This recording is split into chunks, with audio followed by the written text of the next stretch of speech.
The sun hung low over the Nile Delta, painting the temple walls in shades of amber and gold.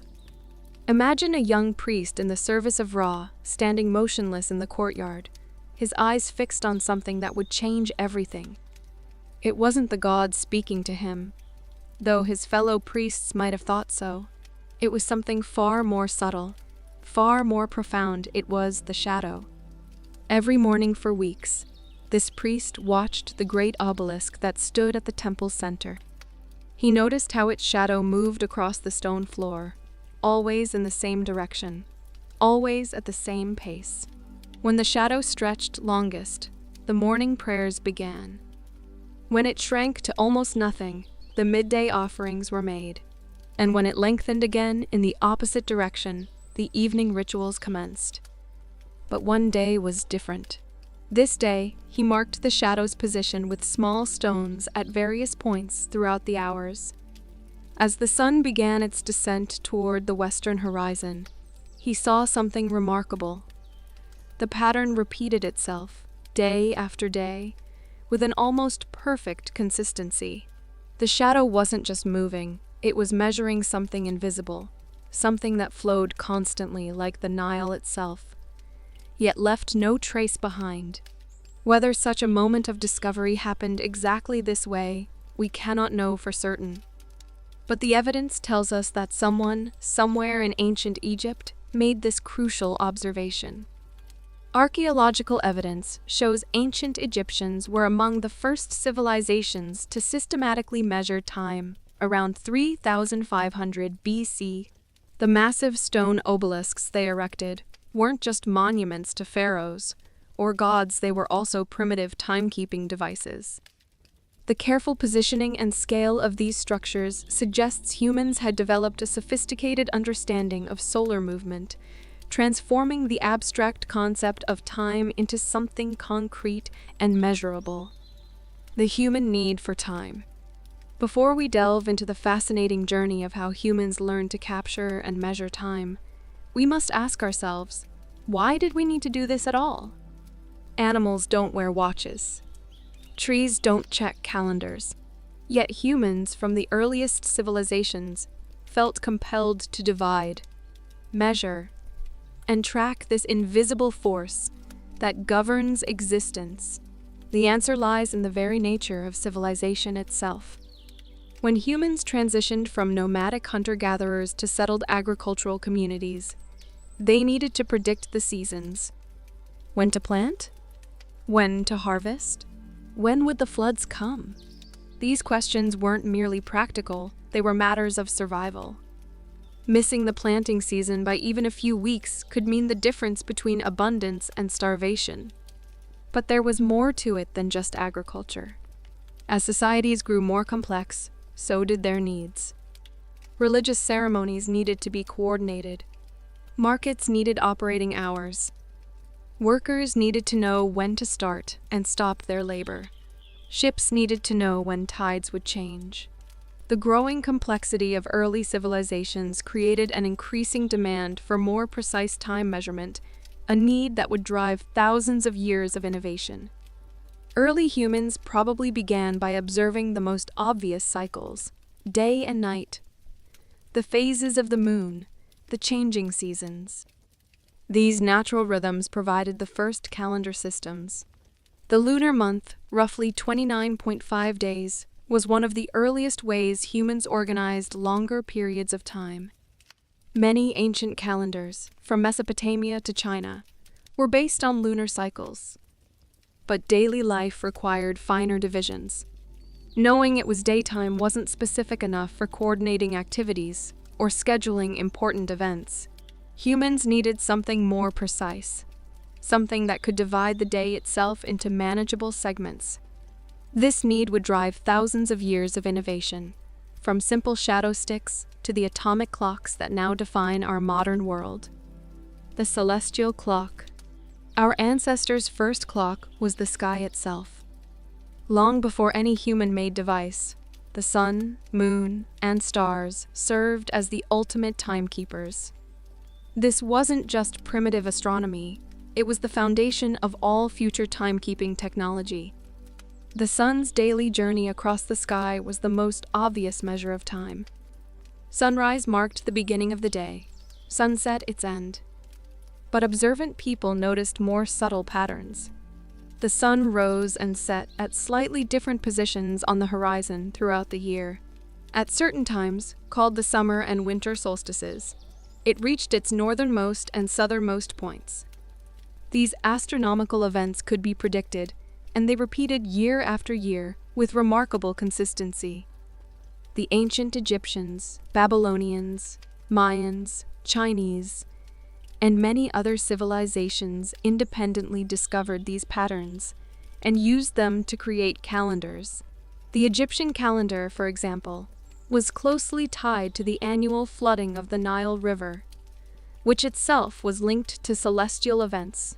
The appearance of the star Sirius on the eastern horizon, just before sunrise, signaled that the Nile's floods were imminent, a critical piece of information for Egyptian agriculture. At night, the stars provided their own celestial clock.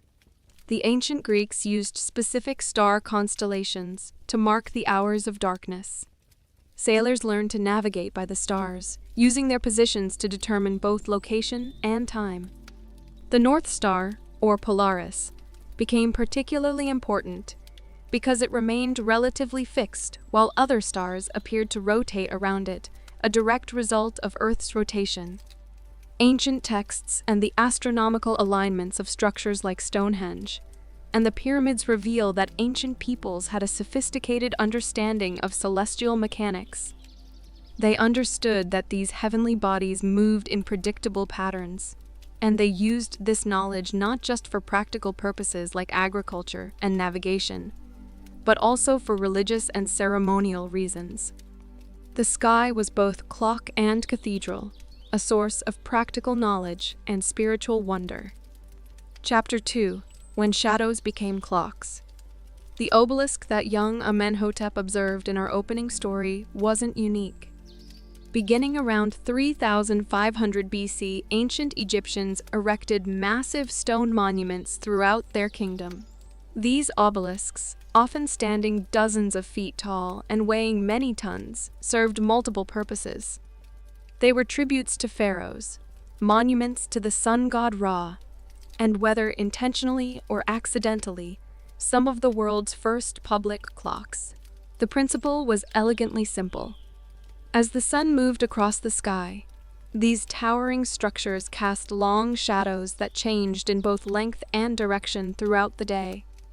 In the morning, when the sun was in the east, the shadow pointed west and was relatively long. As noon approached, the shadow shortened dramatically, nearly disappearing when the sun was directly overhead. In the afternoon, the shadow grew longer again, but now pointed in the opposite direction. Egyptians could use these shadow patterns to divide the day into segments. When the shadow reached certain marked positions, it was time for specific activities: prayers, meals, changing of guards, or the opening and closing of markets.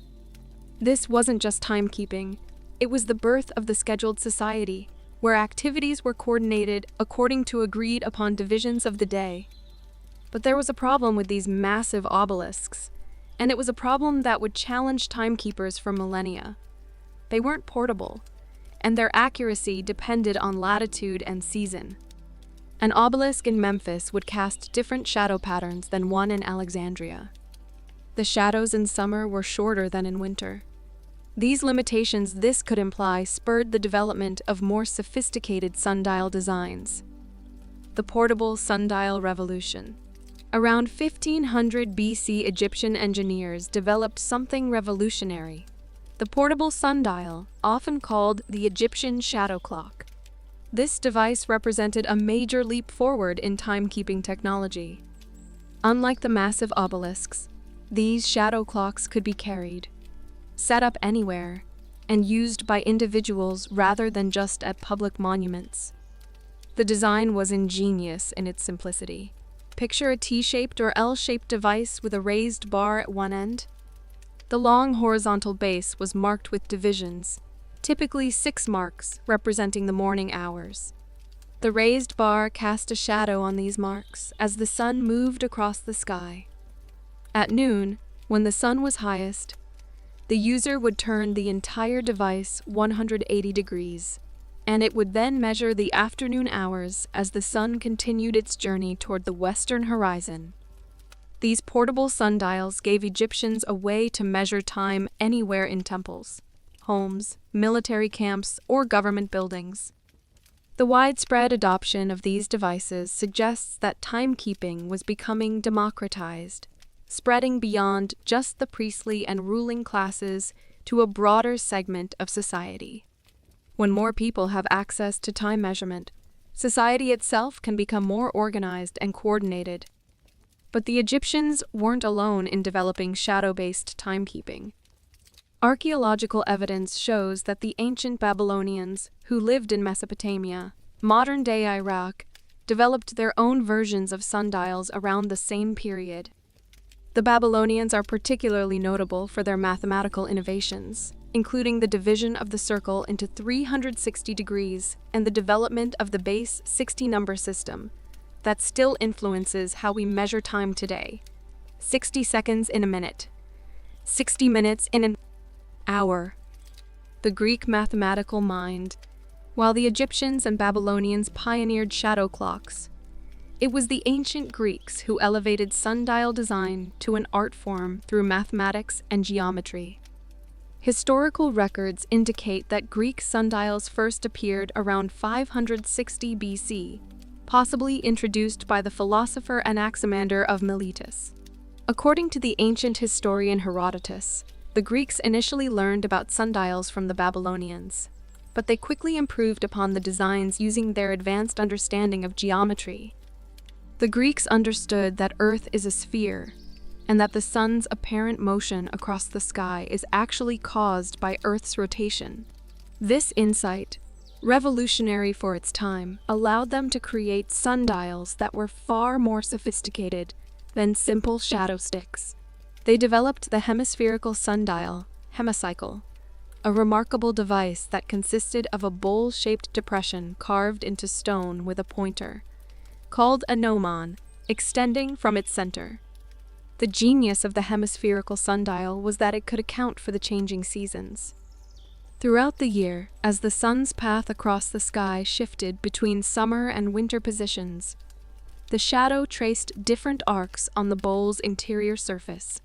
Greek engineers carved multiple arc lines into the sundial's surface, each representing a different time of year. This allowed the user to read both the time of day and information about the current season, a significant improvement over earlier designs. The Greeks also understood a critical principle: for a sundial to be accurate, its gnomon needed to point toward the celestial pole, essentially, toward the North Star. When aligned this way, the sundial could more accurately track the hours regardless of season.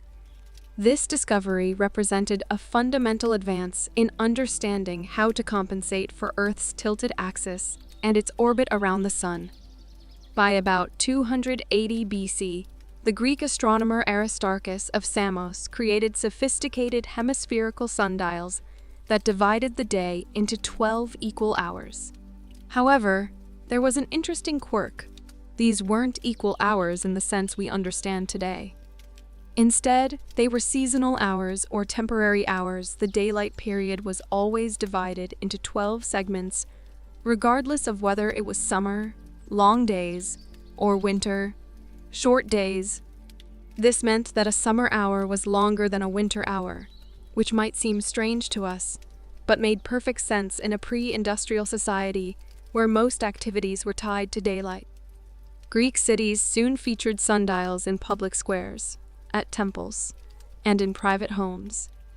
The Tower of the Winds in Athens, constructed around 100 BC, showcased no fewer than 9 sundials on its exterior walls, each facing a different direction to catch the sun at various times of day. This structure also contained a sophisticated water clock, showing that Greeks understood the importance of having multiple methods for measuring time. Rome's timekeeping adoption. The Romans, as they did with much Greek technology and culture, enthusiastically adopted and spread sundial technology throughout their empire. Historical records indicate that Rome acquired its first sundial in 263 BC, though there's an amusing story behind this. The sundial was war booty, captured from the Samnites during military campaigns. The Romans installed it in a public place with great fanfare, never bothering to adjust it for Rome's different latitude. For nearly a century, the sundial gave incorrect readings, yet Romans apparently used it anyway. It wasn't until around 164 BC that Rome finally commissioned a sundial specifically designed for the city's latitude. From then on, sundials became ubiquitous throughout the Roman Empire. They appeared in forums, bathhouses, military camps, and wealthy homes. Portable sundials became fashionable accessories for the elite, some small enough to fit in a pocket. The Romans also left us fascinating records of how sundials impacted daily life. Upon seeing someone with a particularly prominent nose, the emperor quipped, "If you put your nose facing the sun and open your mouth wide, you'll show all the passers-by the time of day," essentially calling the person's nose a sundial. But not everyone appreciated this new structured approach to time. The Roman playwright Plautus, writing around 200 BC, had one of his characters complain bitterly. "The gods damn that man who first discovered the hours, and who first set up a sundial here, who smashed the day into bits for poor me. When I was a boy, my belly was my only sundial, far the best and truest compared to all these. It told me when to eat, except when there was nothing to eat." This humorous lament captures a fundamental truth.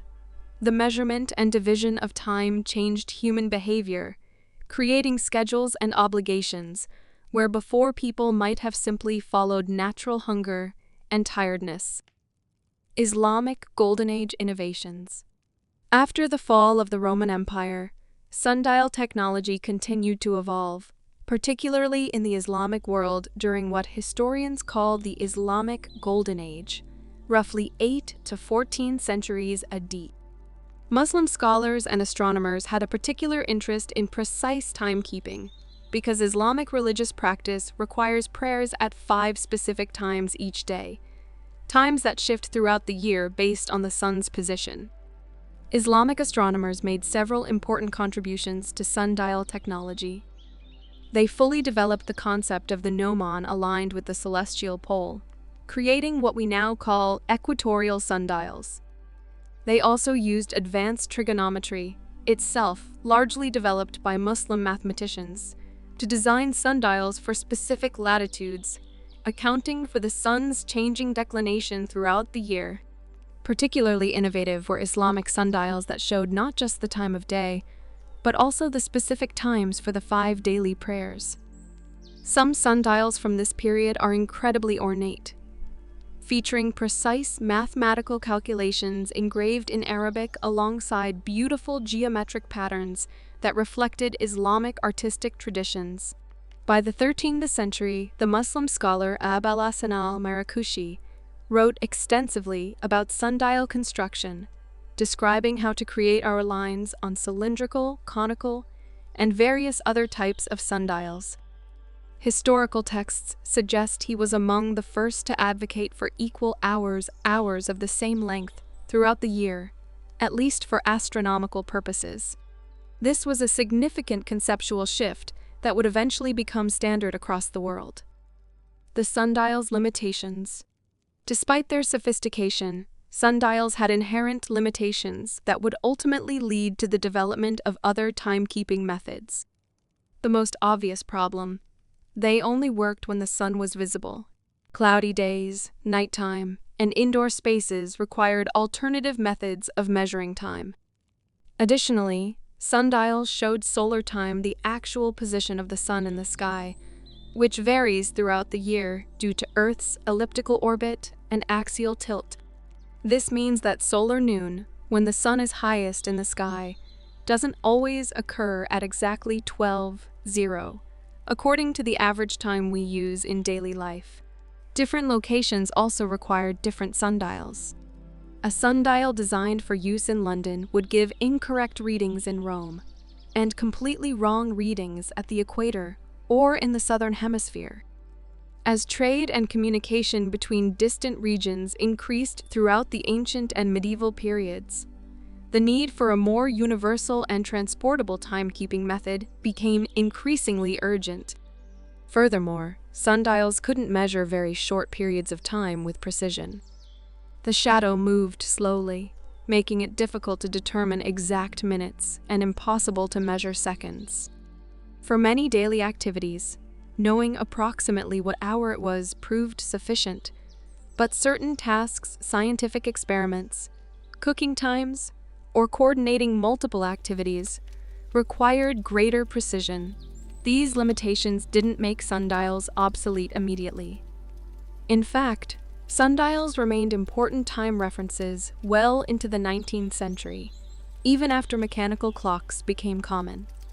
Early clocks were so inaccurate that they needed to be regularly reset using sundials.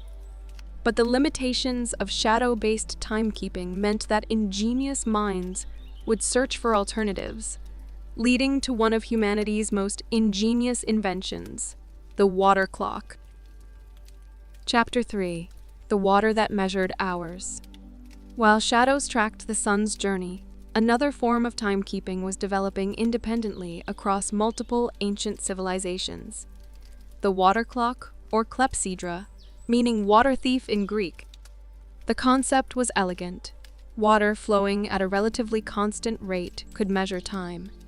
If it takes 1 hour for a container to fill or empty, then marking that container at intervals allows you to measure portions of that hour.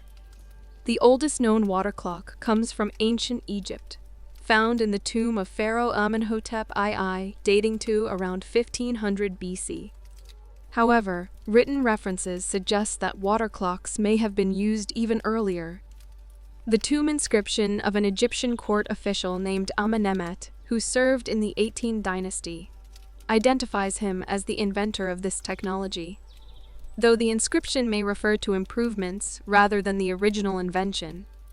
The earliest water clocks were outflow clepsydrae containers with a small hole near the bottom.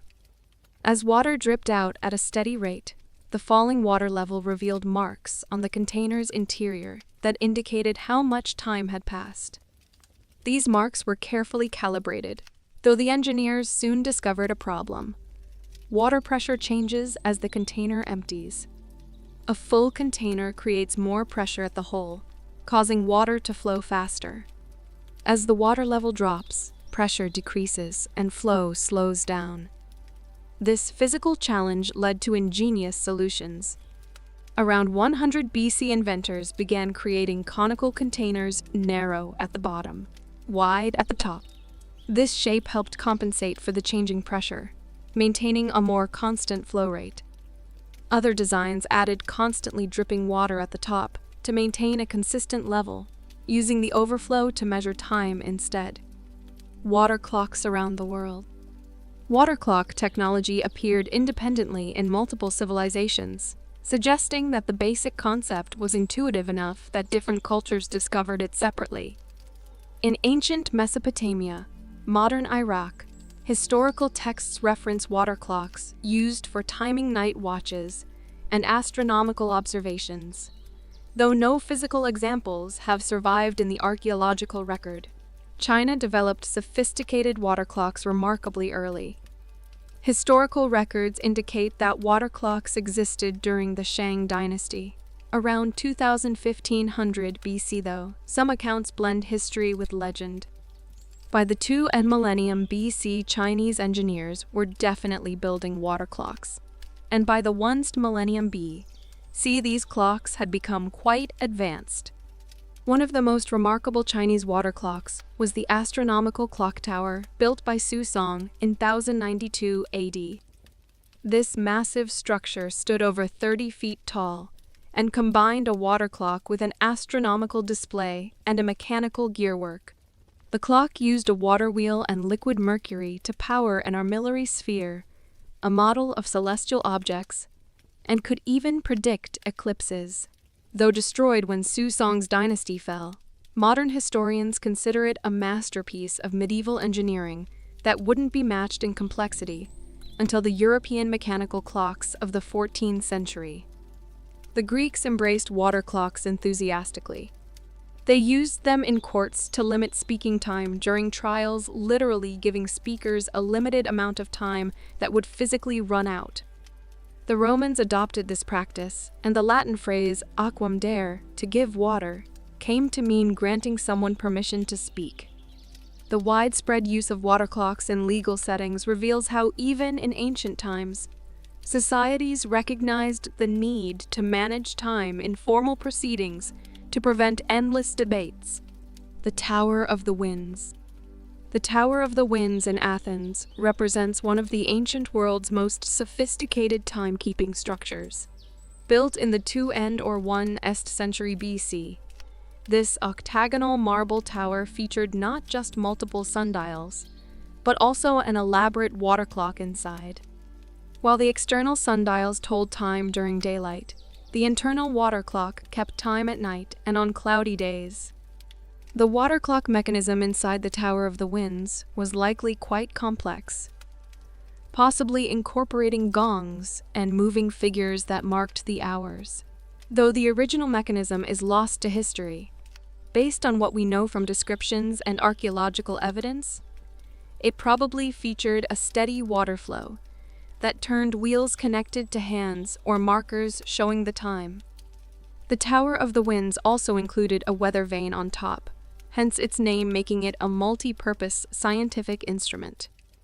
It served as a clock, sundial, weather station, and compass, all in one beautiful marble structure that still stands in Athens today, a testament to ancient Greek engineering prowess.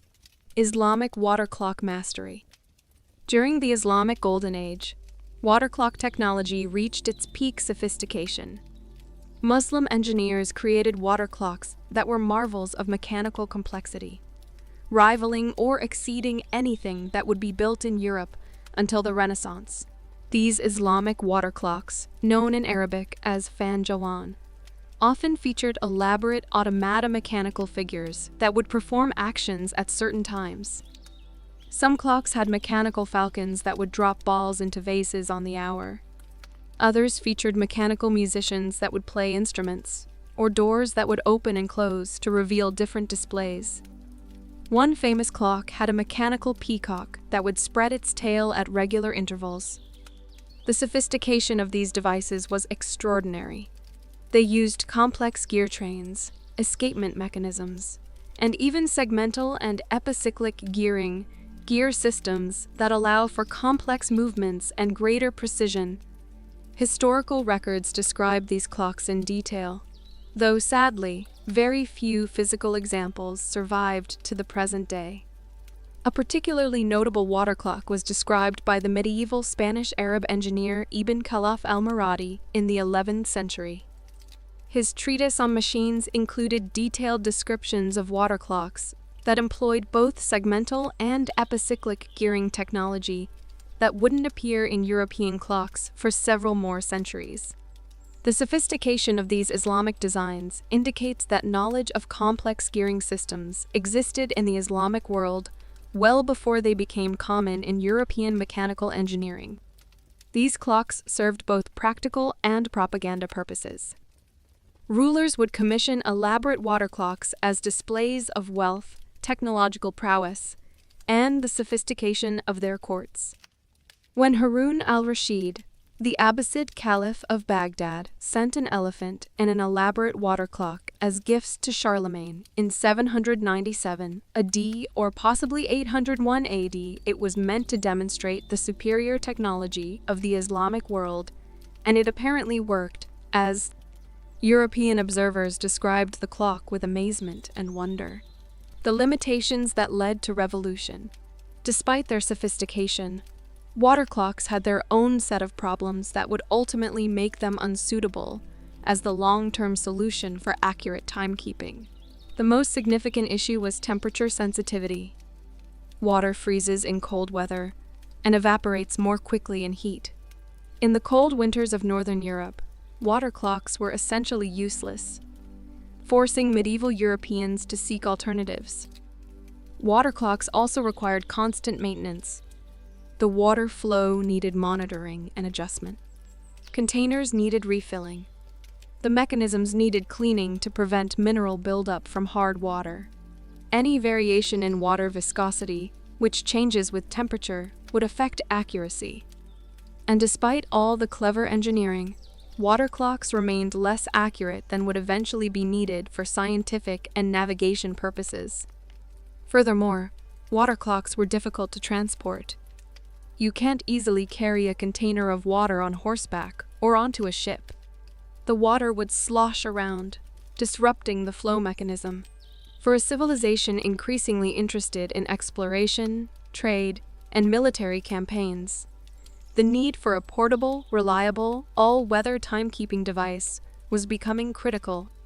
These limitations, combined with the ongoing problems of sundials, created a technological challenge that medieval European monks would eventually solve through a revolutionary invention: the mechanical clock. But before we explore that breakthrough, we need to understand why medieval Europe was so desperate for better timekeeping technology, and the answer lies in the monasteries, where the daily rhythm of prayers created an urgent need for reliable time measurement at all hours, in all weather, throughout the year. Chapter 4: The Bells That Changed the World. In the cold darkness of a medieval monastery, a monk sat huddled in the stone tower, his only light a small oil lamp that flickered in the draught. His job was one of the most important in the monastery, though also one of the most tedious. He was the timekeeper, responsible for waking the other monks for prayers throughout the night. Missing even one prayer service was considered a serious spiritual failure. The question that plagued him was simple but crucial. How could he know when it was time to ring the bells when the night was pitch black? Clouds obscured the stars, and the water in the clepsydra kept freezing. This problem, multiplied across thousands of monasteries throughout medieval Europe, would drive one of the most important technological innovations in human history: the mechanical clock. The monastic need for time. To understand why mechanical clocks were invented in medieval Europe and not elsewhere, we must understand the unique demands of Christian monasticism, particularly as practiced in Western Europe. Monastic orders, especially the Benedictines and Cistercians, structured their entire day around a cycle of prayers called the Divine Office, or Opus Dei, the work of God. This prayer cycle consisted of 7 or 8 services spread throughout the day and night. Matins, around 2 or 3 a.m. lauds, at dawn. Prime, around 6 a.m. terce. Around 9 a.m. sext. Around Rhine, none. Around 3 p.m. vespers, at sunset and compline, before bed. Around 7-9 p.m. The exact times varied with the season, but the monks needed to gather together for each service, requiring someone to keep track of time and ring the monastery bells to summon the community. In warmer climates like Italy or Spain, water clocks could manage this task for much of the year. But in Northern Europe, England, France, Germany, the Low Countries' winter temperatures regularly froze water. The monks needed an alternative, and that alternative became one of history's most revolutionary inventions: the first mechanical alarms. Before the full mechanical clock was invented, there were mechanical alarms devices that could ring a bell at predetermined intervals. These alarms, developed sometime in the 10th or 11th century, used a type of mechanism called an escapement. An escapement is a device that releases stored energy in small, regulated increments. Think of it like a dam with gates that open and close repeatedly, releasing water bit by bit rather than all at once. Early mechanical alarms used falling weights, just like a cuckoo clock. A heavy weight attached to a rope or chain would slowly descend, pulling the rope and turning a spindle. The escapement mechanism would control how fast the weight fell, making the descent occur over a specific period, say, 1 hour or 2 hours. When the weight reached the bottom, a mechanism would release a hammer that struck a bell. This alarm didn't tell time in the sense of saying it's 3 o'clock. Instead, it measured intervals.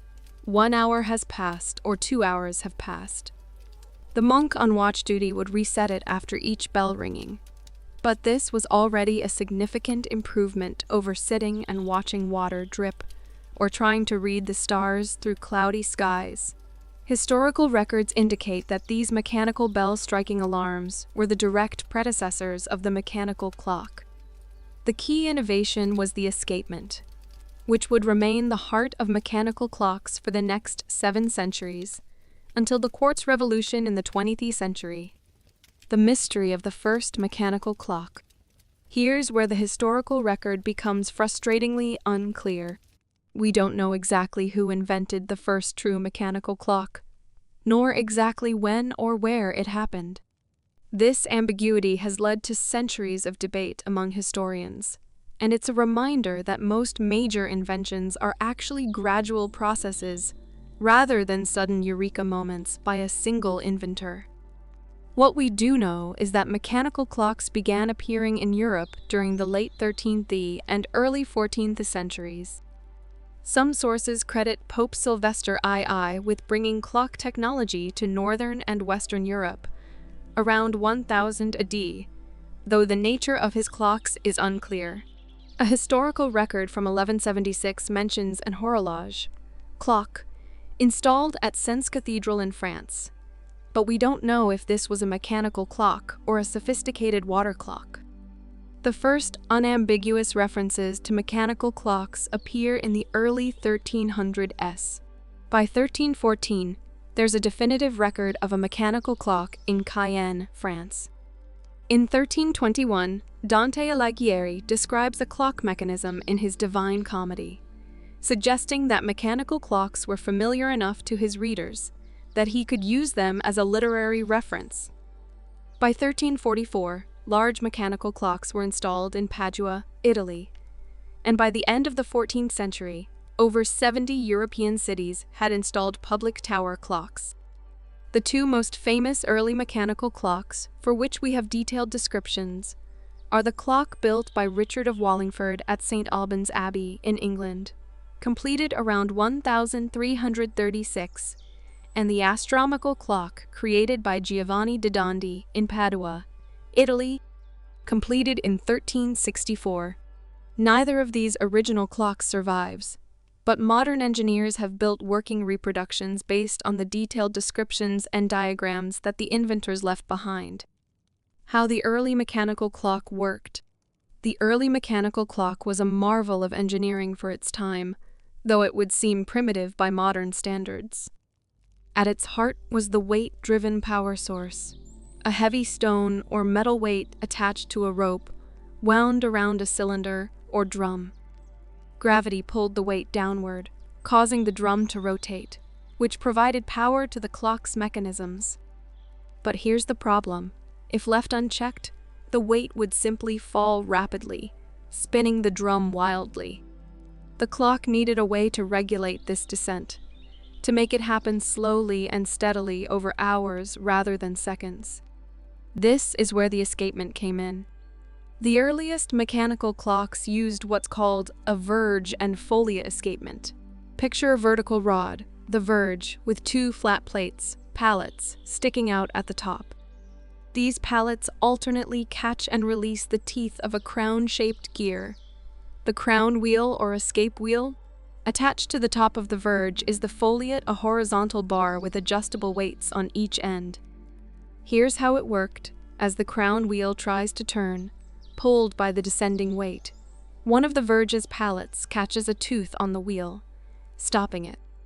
The momentum causes the verge to twist slightly, releasing that tooth and allowing the wheel to advance until the other pallet catches the next tooth. This alternating catch and release action produces the characteristic tick-tock sound of mechanical clocks. By adjusting the weights on the foliate, clockmakers could speed up or slow down the rate at which the escapement allowed the wheel to advance, thus regulating the clock's rate. This mechanism was ingenious but not particularly accurate. Early mechanical clocks could easily lose or gain 15 minutes or more per day. They typically had only one hand-an-hour hand because they weren't accurate enough to bother with minute markings. Despite this limited precision, they represented a revolutionary advance, a clock that could run day and night, in any weather, indoors or outdoors, and that could be theoretically installed anywhere without worrying about latitude, solar position, or water supply. The tower clock revolution. Once the basic mechanical clock technology was developed, it spread rapidly across Europe. Cities competed to install impressive tower clocks in churches, town halls, and other prominent buildings. These clocks served multiple purposes. They were practical timekeeping devices. They were status symbols showing a city's wealth and sophistication. They were technological wonders that attracted visitors, and they were public declarations of civic pride. The Salisbury Cathedral clock, built around 1386 in England, is often cited as the oldest working clock in the world. Though this claim is debated, and remarkably, it still has most of its original parts. The Wells Cathedral clock, built in 1392, features not just a working timepiece, but also elaborate automata mechanical figures that move when the clock strikes. Every 15 minutes, mechanical knights mounted on a circular track joust with each other, providing entertainment as well as timekeeping. These tower clocks were massive affairs. The Salisbury clock weighs over 1,200 pounds and had to be wound manually every day. But they were visible and audible throughout the town. The clock bells could be heard for miles, synchronizing the activities of thousands of people. For the first time in history, an entire city could operate on the same schedule, coordinating markets, work times, curfews, and meetings with unprecedented precision. This development had profound social implications. Before mechanical clocks, time was somewhat flexible and local. Noon was when the sun reached its highest point, which varied by longitude. Work began at sunrise and ended at sunset, naturally varying with the seasons. But tower clocks established standardized, equal hours that didn't change with the seasons. A clock hour in January was the same length as a clock hour in July. This seems obvious to us now, but it represented a significant conceptual shift from the seasonal hours that had dominated for thousands of years. The clockwork universe. The mechanical clock also had philosophical and religious implications that reverberated through European thought. The clock became a powerful metaphor for the universe itself. If a clockmaker could create a device with many moving parts that all worked together in perfect harmony, governed by mathematical principles, perhaps God had created the universe in the same way, a vast cosmic clockwork running according to divine laws. This clockwork metaphor became central to the scientific revolution. Philosophers and scientists like René Descartes and Isaac Newton would later develop mechanistic views of nature, imagining the universe as a great machine operating according to mathematical laws. The mechanical clock wasn't just a tool. It was a model for understanding reality itself. But not everyone welcomed this increasing temporal precision. As cities scheduled more aspects of daily life according to clock time, some people felt that life was becoming more regimented and less natural. The Roman playwright Plautus had complained about sundials centuries earlier. Now medieval and Renaissance writers complained about mechanical clocks imposing their tyranny over human life. Yet the process was irreversible. Once society had tasted the benefits of coordinated time markets that opened and closed on schedule, ships that departed predictably, workers who arrived at agreed-upon times, there was no going back. The spread beyond Europe. While the mechanical clock was a distinctly European invention, driven by the specific needs of Christian monasteries and northern European climates, the technology didn't remain confined to Europe. By the 15th and 16th centuries, mechanical clocks were being exported to other parts of the world, sometimes as diplomatic gifts, sometimes through trade. In China, Jesuit missionaries introduced European mechanical clocks in the 16th and 17th centuries. The Chinese, who had their own sophisticated timekeeping traditions, were fascinated by these foreign devices. However, China didn't immediately adopt mechanical clock technology for public use, partly because their existing timekeeping systems worked well for their needs. In the Islamic world, mechanical clocks gradually supplemented the sophisticated water clocks that had been used for centuries. Islamic astronomers appreciated the mechanical clock's precision for their astronomical observations, though the tradition of using sundials and astronomical observations for determining prayer times continued. In the Americas, mechanical clocks arrived with European colonization. Native American and pre-Columbian civilizations had their own sophisticated calendar systems, the Maya calendar being particularly famous for its complexity and accuracy. But they hadn't developed mechanical timekeeping devices. The introduction of European clocks was part of the broader cultural transformation that followed European contact. Chapter 5. The Spring That Changed Everything. For all their revolutionary importance, early mechanical clocks had a significant limitation. They couldn't easily be moved.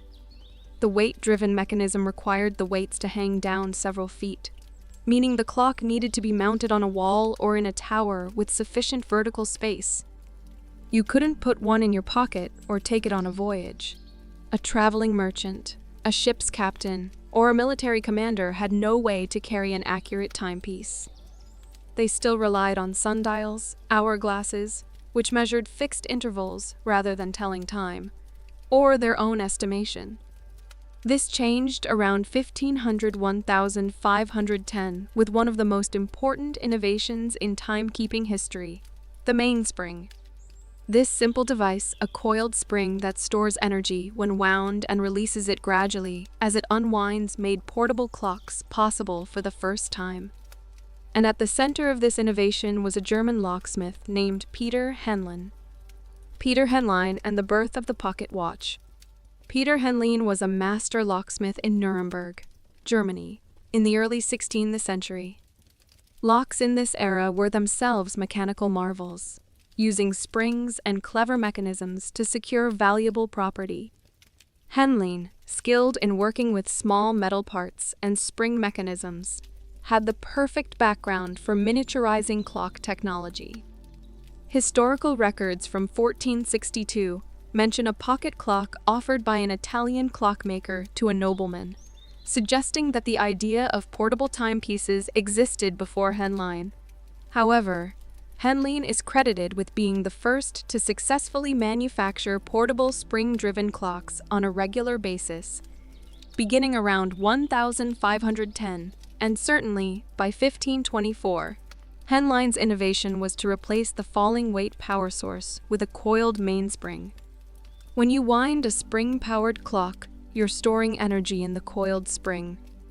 As the spring slowly unwinds, it releases that energy through the clock's gears and escapement, driving the mechanism. This meant the clock didn't need to hang on a wall. It could sit on a table or be carried in a person's clothing. These early spring-driven clocks were quite large by modern standards, more like small round boxes than today's pocket watches. They were often egg-shaped or spherical, and they were expensive luxury items affordable only by the wealthy. But they represented a major step forward. For the first time, a person could carry a personal timekeeper. The problems with spring power. The mainspring solved the portability problem, but introduced a new challenge. As the spring unwinds, the force it exerts decreases. A fully wound mainspring provides strong force. A nearly unwound spring provides weak force. This changing force affects the speed at which the clock runs, making spring-driven clocks less accurate than weight-driven tower clocks. Early clockmakers struggled with this mainspring problem for decades. The clocks would run fast when freshly wound and slow down as the spring unwound. Various solutions were attempted. One approach was the stack-freed, a supplementary spring with a cam that produced varying resistance to compensate for the changing mainspring force. Another was the fusee, a cleverly shaped cone that the mainspring pulled via a chain, designed so that the mechanical advantage changed as the spring unwound, keeping the force more constant. These were brilliant engineering solutions, but they added complexity and cost to already expensive devices. Despite the accuracy issues, spring-driven portable clocks spread rapidly across Europe during the 16th century. By mid-century, the introduction of screw fasteners allowed clockmakers to create flatter, more compact designs that truly deserved the name pocket watch. The glass cover innovation. Early portable clocks had metal covers that protected the dial. You had to open the cover to see the time, not particularly convenient. Around 1550, clockmakers began using glass or rock crystal covers, allowing the user to see the dial without opening the device. This might seem like a minor change, but it significantly improved the user experience and helped establish the aesthetic that we still associate with watches today, a visible dial behind a transparent protective cover. These early watches were still quite thick and bulky, often worn on a chain around the neck rather than in a pocket. They had only an hour hand, as the mechanisms weren't accurate enough to warrant minute marking. But they were fashionable, impressive, and they announced their owner's wealth and status. The social impact of portable timekeeping. The spread of pocket watches, even though initially limited to the wealthy, began changing how people thought about time. Owning a personal timepiece meant you were no longer dependent on public clocks or sundials. You could schedule your own activities with greater precision. You could arrive at meetings on time as defined by your watch, rather than by when the sun reached a certain position or when the church bells rang. This could imply that personal watches contributed to the growing sense of individualism in Renaissance and early modern Europe. Time was becoming not just a public resource controlled by churches and governments, but also a personal commodity that individuals could possess and manage for themselves. The personal watch also became a symbol of professional respectability. Merchants, doctors, lawyers, and government officials carried watches as marks of their status and reliability. Owning a watch suggested you were a person who valued punctuality, who scheduled appointments, who lived a structured and disciplined life, all qualities associated with success in the emerging commercial economy of early modern Europe. Advances in accuracy. Despite the social importance of pocket watches, they remained frustratingly inaccurate throughout the 16th and much of the 17th century. Even the best watches could easily lose or gain an hour per day. This was acceptable for general daily scheduling, but inadequate for scientific measurements, navigation, or precise coordination of activities. The breakthrough came in 1656 when Dutch scientist Christian Huygens invented the pendulum clock. Huygens had studied the work of Galileo Galilei, who, in the 1580s, had discovered that a pendulum swings with a remarkably consistent period, the time it takes to complete one swing. Galileo had even sketched out a design for a pendulum clock before his death in 1642, but never built one. Huygens' pendulum clock used the regular swing of a weighted pendulum to regulate the escapement mechanism. Because a pendulum's period is determined by its length and the force of gravity, not by how far it swings or how much force drives it, pendulum clocks were dramatically more accurate than any previous timekeeping device. Huygens' first pendulum clock had an error of less than 1 minute per day, compared to 15 minutes or more for typical mechanical clocks without pendulums. Later, refinements brought the error down to less than 10 seconds per day. The pendulum clock solved the accuracy problem for stationary clocks, but didn't help with portable watches. You can't wear a swinging pendulum on your wrist or in your pocket. Huygens addressed this around 1675 by inventing the balance wheel and balance spring, also called a hairspring. This system uses a small wheel that oscillates back and forth, controlled by a tiny coiled spring. The balance wheel serves essentially the same purpose as a pendulum, providing a consistent, oscillating regulator, but in a form compact enough for pocket watches. This innovation allowed 17th century pocket watches to keep time within about 10 minutes per day, a dramatic improvement over earlier models. It also meant that watches could finally justify having a minute hand, which gradually became standard during this period. The longitude problem and Harrison's chronometer. While pocket watches were useful for daily life, there was one critical application where accurate timekeeping could literally mean life or death: navigation at sea. Determining latitude, how far north or south you are, is relatively straightforward using celestial observations.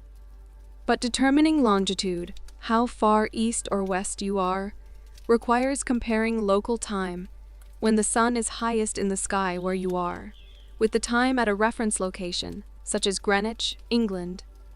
The problem was that no clock in the early 18th century could maintain accuracy over weeks or months at sea, where temperature changes, the ship's motion, and humidity variations would all affect the mechanism. Ships regularly became lost, sometimes with tragic results. In 1707, a British naval fleet misjudged its position and wrecked on the rocks near the Scilly Isles, killing nearly 2,000 sailors.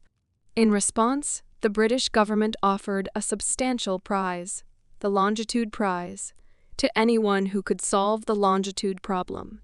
An English clockmaker named John Harrison spent decades developing a series of marine chronometers, extremely precise clocks that could keep accurate time even aboard a moving ship. Harrison's H4 chronometer, completed in 1759, was accurate to within 1/3 of a second per day, even after months at sea. This was an extraordinary achievement that finally made accurate longitude determination possible. Chapter 6. Time in your pocket. By the late 17th and early 18th centuries, pocket watches were becoming more common among the professional and merchant classes, though still expensive enough to be significant investments.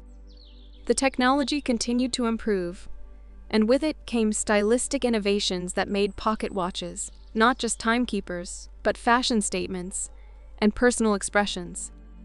Around 1675, a new fashion emerged, credited to King Charles II of England, wearing the pocket watch in a pocket rather than on a chain around the neck. This simple change in how the watch was carried led to the term pocket watch, and influenced the design of men's clothing.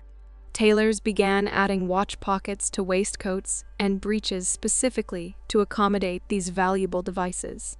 The watch chain, often decorated with fobs and seals, became an important masculine accessory. Glass covers became standard, replacing the earlier metal lids. Watchmakers developed different case styles to suit various preferences and needs. The open-face watch had a glass crystal over the dial, but no cover. The full hunter case had a metal lid that snapped closed to protect the crystal and dial, often featuring intricate engravings or personal initials. The half-hunter case had a metal cover with a small window or cutout, allowing the wearer to check the approximate time without opening the case fully. The lever escapement revolution. The most important technical innovation for pocket watches in the 18th century was the invention of the lever escapement by English clockmaker Thomas Mudge around 1755. Previous escapements, including the verge escapement that had been used since medieval times, interfered significantly with the balance wheel's oscillation, limiting accuracy. Mudge's lever escapement allowed the balance wheel to oscillate more freely, with the lever only briefly engaging during each swing. This dramatically improved timekeeping accuracy. A pocket watch with a lever escapement could keep time to within about a minute per day, acceptable precision for most practical purposes. However, the lever escapement was complex and difficult to manufacture. It wasn't widely adopted until the early 19th century, when improved manufacturing techniques made it more practical to produce. After about 1820, the lever escapement became the standard mechanism in quality watches, and it remains the basis of mechanical watches to this day. Mass production and standardization. For most of their history, watches were custom-made by individual craftsmen or small workshops. Each watch was slightly different, and parts from one watch wouldn't fit another, even if both came from the same maker. This meant repairs were time-consuming and expensive.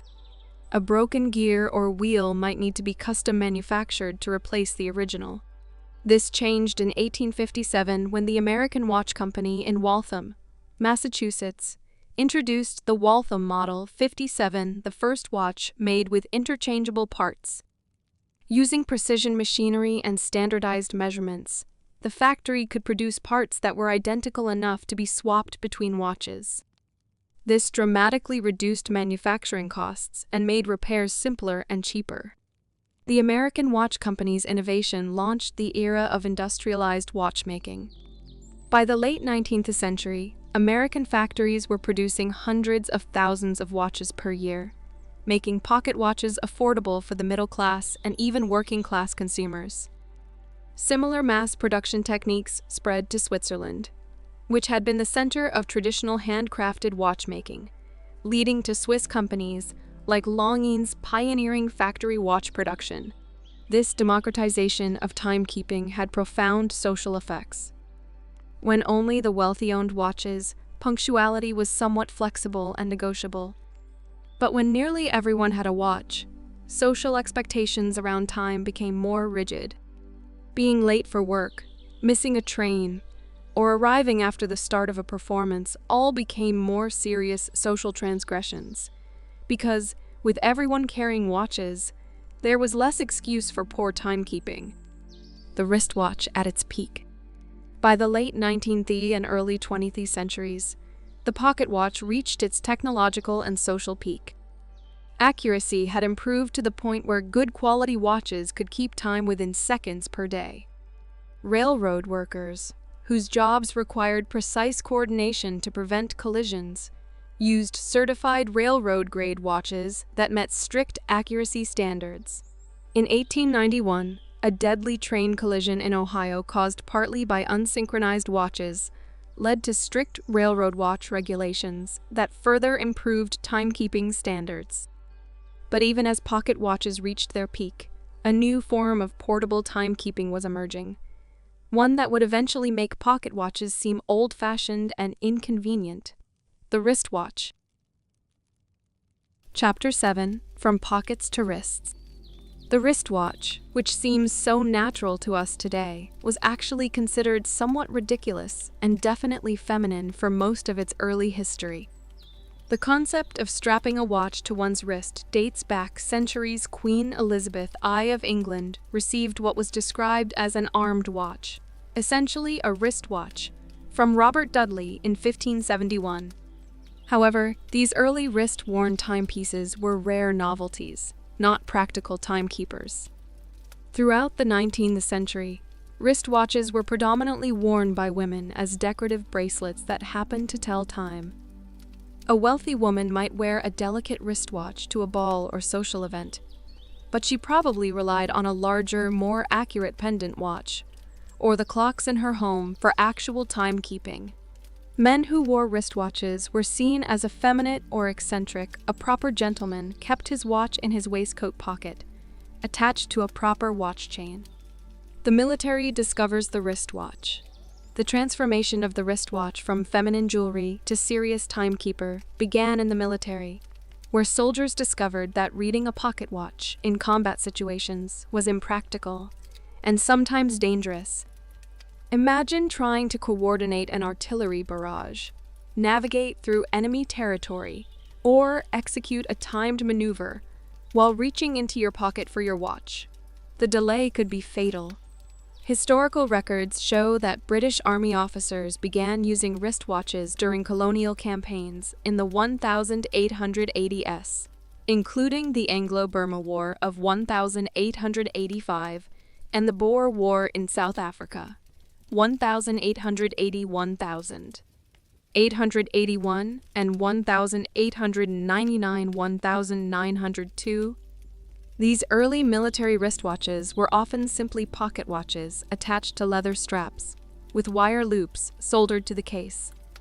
They weren't pretty, but they were practical.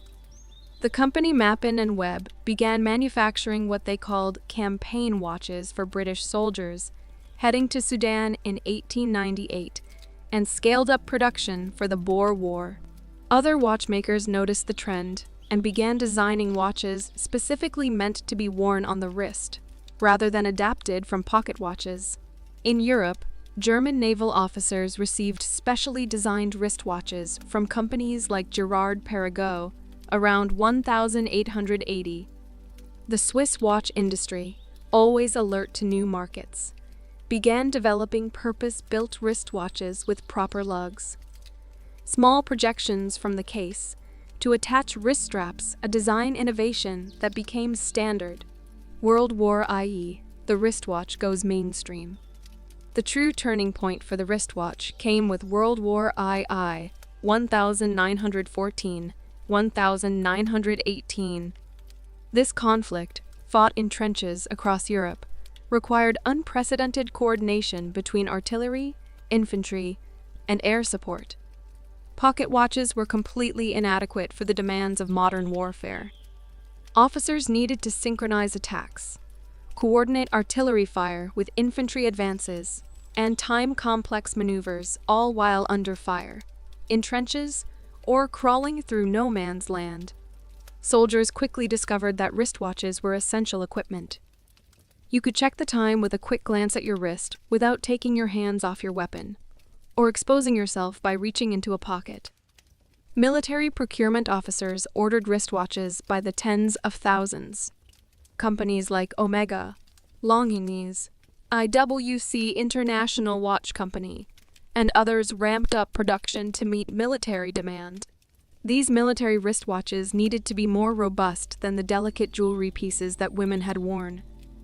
They required protective features, metal grills to protect the crystal from breaking, luminous paint on the hands, and hour markers so they could be read in darkness, and water-resistant cases to survive mud, rain, and the generally harsh conditions of trench warfare. The watches also needed to be accurate and reliable. Lives depended on precise timing. One particularly important innovation was the addition of luminous material to watch dials and hands. Early versions used radium paint, which glowed continuously without needing to be charged by light exposure. These radium-painted watches could be read in complete darkness, making them invaluable for night operations. However, radium is radioactive, and many of the young women who painted these dials, known as radium girls, later suffered terrible health consequences from radiation exposure. A tragic reminder that technological progress sometimes comes with hidden cost. By the time World War I ended in 1918, millions of soldiers had become accustomed to wearing wristwatches. When they returned home, they kept wearing them. What had been considered effeminate or eccentric before the war suddenly became normal, practical, and even masculine. The wristwatch had been baptized in the trenches of Europe, and it emerged as the future of personal timekeeping. The interwar period, design, and innovation. The 1920s and 1930s saw rapid development in wristwatch design and technology. With the wristwatch now socially acceptable for men, watchmakers competed to create more accurate, more durable, and more stylish timepieces. Several important innovations emerged during this period. In 1926, Rolex introduced the Oyster case, the first truly water-resistant wristwatch case. The company famously had a swimmer wear one while crossing the English Channel to demonstrate its water resistance, an early example of what we'd now call celebrity endorsement and experiential marketing. The Oyster case used a screw-down crown and case back to create a sealed, protective environment for the watch mechanism. In 1931, Jaeger-LeCoultre introduced the Reverso, a watch with a case that could be flipped over to protect the crystal and dialed during polo matches. The design was elegant and practical, becoming one of the most iconic watch designs of the Art Deco era. Perhaps the most significant innovation of this period was the automatic, self-winding wristwatch. While self-winding pocket watches had existed since the 18th century, creating an automatic mechanism small enough to fit in a wristwatch case proved challenging. In 1923, British watchmaker John Harwood patented the first practical automatic wristwatch.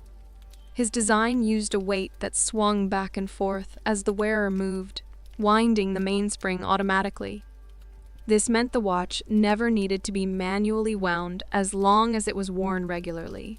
Rolex improved on Harwood's design, introducing the perpetual movement in 1931, which featured a rotor that could swing in a full 360-degree arc rather than just back and forth. This became the basis for modern automatic watches and remains essentially unchanged today in principle, though refined in execution. Art Deco and watch design. The wristwatch also became a canvas for artistic expression during the Art Deco period of the 1920s and 1930s. Watches featured geometric designs, colorful enamel work, and innovative case shapes. Cartier's tank watch, introduced in 1917 and inspired by military tanks, became an iconic design that's still produced today. The rectangular case was a bold departure from the traditional round pocket watch shape, demonstrating that wristwatches could have their own distinct aesthetic identity. Women's wristwatches, no longer the only wrist-worn timepieces, evolved into increasingly sophisticated pieces. Companies like Patek Philippe, Vacheron Constantin, and Audemars Piguet created elaborate jeweled watches that were both technical marvels and works of art. These luxury pieces helped establish Switzerland's reputation as the center of high-end watchmaking, a reputation it maintains to this day. World War II and technical advancement. World War II 1939-1945 further accelerated wristwatch development. Military forces on all sides required accurate, durable watches for their personnel. The British Ministry of Defence established specifications for military watches, requiring them to meet strict standards for accuracy, water resistance, and durability. 12 Swiss manufacturers, including IWC, Jaeger-LeCoultre, and Omega, produced watches to these specifications. These watches, marked with a broad arrow and the letters W, watch, wrist, waterproof, became highly sought after by collectors decades later. German forces wore watches from companies like Lange and Hien, Stoa, and Leico. Japanese forces used watches from Seiko and Citizen. American forces often wore watches from Hamilton, Bulova, Elgin, and Waltham. The war created an enormous demand for watches, pushing manufacturing capacity to its limits and driving technical innovations to meet military requirements. One interesting development was the navigator's watch, designed specifically for pilots and navigators. These featured large dials for easy reading in the cockpit, luminous markings for night flying, and sometimes special features like rotating bezels for calculations. Brands like Longines, IWC, and Breitling became known for their aviation watches. Submarines required watches that could function at depth without leaking. This pushed development of better water-resistant cases and gasket seals. Some of these wartime innovations would later influence civilian watch design, particularly in the emerging market for sports and diving watches. The post-war boom. After World War II ended, the world entered a period of economic growth and consumer prosperity. At least in the Western nations, the wristwatch, which had been a relatively expensive item before the war, became more affordable through continued improvements in mass production. By the 1950s, a basic but reliable wristwatch was within reach of most middle-class consumers in developed countries. This democratization of the wristwatch had social implications. Punctuality, which had become more important with industrialization, became a nearly universal expectation. When almost everyone owned a watch, showing up late to work, meetings, or social events became less excusable. Time consciousness became deeply embedded in modern culture, especially in Western and industrialized nations. The 1950s also saw the emergence of the sports watch as a distinct category. In 1953, Rolex introduced the Submariner, designed for scuba diving and water-resistant to 100 meters, later improved to 200 meters and beyond. That same year, Blancpain introduced the 50 Fathoms, another diving watch developed in collaboration with French naval divers. These watches featured rotating bezels that allowed divers to track elapsed time underwater, a critical safety feature. In 1954, Rolex launched the GMT Master, developed for Pan American Airways pilots who needed to track multiple time zones during long international flights. The watch featured a 24-hour hand and a rotating 24-hour bezel, allowing the wearer to read 3 different time zones simultaneously. This innovation addressed a real need created by the jet age, when international travel became faster and more common. Sports watches, diving watches, chronographs, watches with stopwatch functions, and pilot's watches all emerged as distinct categories during the 1950s and early 1960s. These specialized watches combined functionality with a rugged aesthetic that appealed to consumers, even if they never actually went diving or flew a plane. The sports watch became a status symbol and a statement about the wearer's active lifestyle and adventurous spirit, whether real or aspirational. Mechanical watchmaking reaches its peak. By the early 1960s, mechanical watchmaking had reached extraordinary levels of sophistication. Swiss watchmakers, in particular, had refined their craft to near perfection. The country's watchmaking industry employed hundreds of thousands of people and dominated the global market for quality timepieces. The annual chronometer competitions in Switzerland pushed watchmakers to achieve ever greater accuracy. A chronometer is a watch that has been tested and certified by an official testing institute, such as COSC, the Swiss Official Chronometer Testing Institute. Established in 1973, though similar testing existed earlier. To earn chronometer certification, a watch must keep time to within very strict tolerances, typically 4/+6 seconds per day, over 15 days of testing in various positions and temperatures. Some manufacturers produced movements, the internal mechanism of the watch, so accurate that they could keep time within 1 or 2 seconds per day. Remarkable precision for a purely mechanical device. These high-accuracy watches commanded premium prices and represented the pinnacle of traditional watchmaking craftsmanship. Complicated watches timepieces with additional functions beyond just telling time also reached new heights of sophistication. Watchmakers created minute repeaters, watches that chimed the time on demand. Perpetual calendars, automatically adjusting for months with different numbers of days and even leap years, moon phase indicators, split-second chronographs, and combinations of multiple complications in a single watch. The most complicated watch ever made at the time was the Patek Philippe Henry Graves Super Complication, completed in 1933, which had 24 complications and took 5 years to design and build. The Swiss watch industry seemed unassailable. It had perfected mechanical timekeeping over centuries of accumulated knowledge and skill. Its watches were synonymous with quality, precision, and luxury. Skilled Swiss watchmakers served lengthy apprenticeships to master their craft.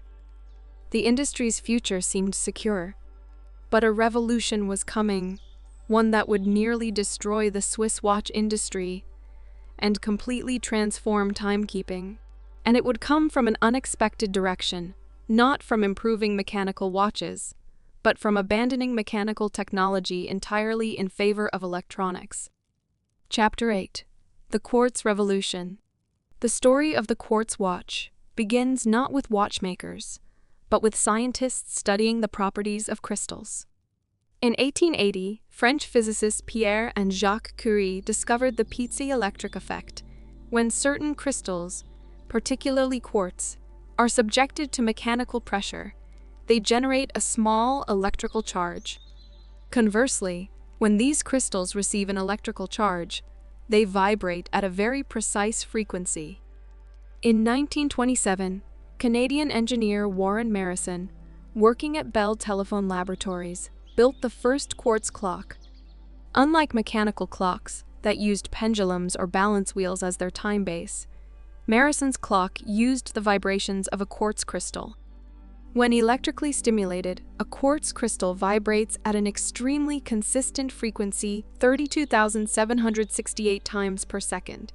Written as 32,768 AZ, became the standard frequency for timekeeping applications because it's a power of 215, making it easy to divide down to 1 pulse per second using simple digital electronics.